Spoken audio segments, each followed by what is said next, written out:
Hello everyone. I would like to talk about the Wendy Williams documentary and the way the sharks are in the water.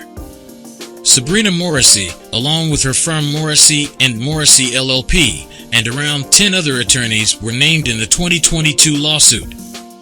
The court filing accused Morrissey of perpetuating a baseless guardianship for Jose Verdugo, who won a $5.5 million personal injury claim. This is the point where Sabrina Morrissey became involved in the case. Rodriguez allegedly conspired with Morrissey to impose an MHL, mental hygiene law, guardianship over Verdugo. It seems like a lot of people are taking advantage of Wendy Williams. I know she is upset about the Wells Fargo taking control of her accounts. But if Wells Fargo had not frozen her account, Wendy may have become completely broke. They know she is not in her right state of mind, and everyone is after a piece of the pie. Under the guise of protecting and vindicating Verdugo, they jointly pursued a dual litigation strategy aimed at getting rid of Flummenhaft, reaping Morrissey & Morrissey substantial court-awarded fees as guardian counsel through litigation. Maligning Flummenhaft legally and ethically, the suit reads. It also alleges that several other court-appointed officials assisted in the scheme to keep Verdugo away from his money. His initial award was $2.47 million after fees, pursued litigation without Verdugo's consent, spending another $1.1 million of his award. The case also alleges that doctors' records show that he had the mental capacity to handle his own finances for more than a decade. However, the guardians and attorneys did everything they could to keep the conservatorship going for their own financial gain. According to Wendy Williams' family, they have had little to no say in the former daytime talk show host's guardianship.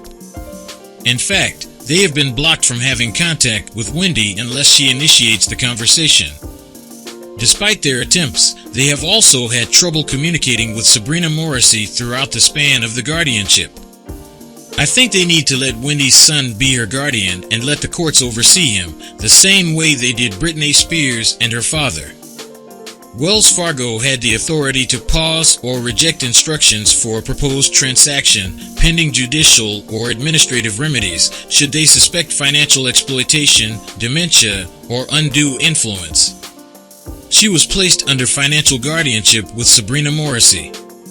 Several family members hint at something being wrong with the guardianship. At this time, there is no evidence of wrongdoing where Wendy is concerned. The Lifetime series, I watched her stumble around sick, confused, incoherent, and unable to recognize immediate family members or properly answer questions. Even the signature blonde wig she always had perfectly coiffed while taping the Wendy Williams show, her polarizing and long-running series, are a straggly mess, her appearance bluntly telegraphing her layered, years-long struggles.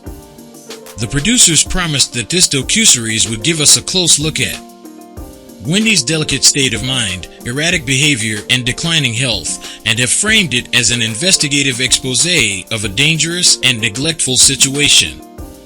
As the world watches Williams' decline in real time, however, I have to ask, who is this for? And who does this benefit? Because it doesn't seem like it is Wendy Williams. If the series has one redeeming quality, it's that capturing Williams' experience the last few years has once again ignited public conversation about the sometimes abusive nature of guardianships and conservatorship, and how easily they are weaponized against vulnerable people. It's worth remembering that, compared with Spears, Williams cut a far less likable figure throughout her career. Her raw, no-filter interviewing style made her famous, but she also has a track record of using her platform to diminish other celebrities who struggled in similar ways. So, for people who disliked Williams and were unaware of her condition, it was hard to be especially sympathetic. But after watching the show, I had sympathy for her and anyone in her condition. None of this is surprising, though. Hollywood has always had a fiendish appetite for the suffering of others. And it's not lost on me that in capturing Williams like this, where is Wendy Williams? Is doing the very thing it purports to be exposing, exploiting a declining star and turning her pain into profit.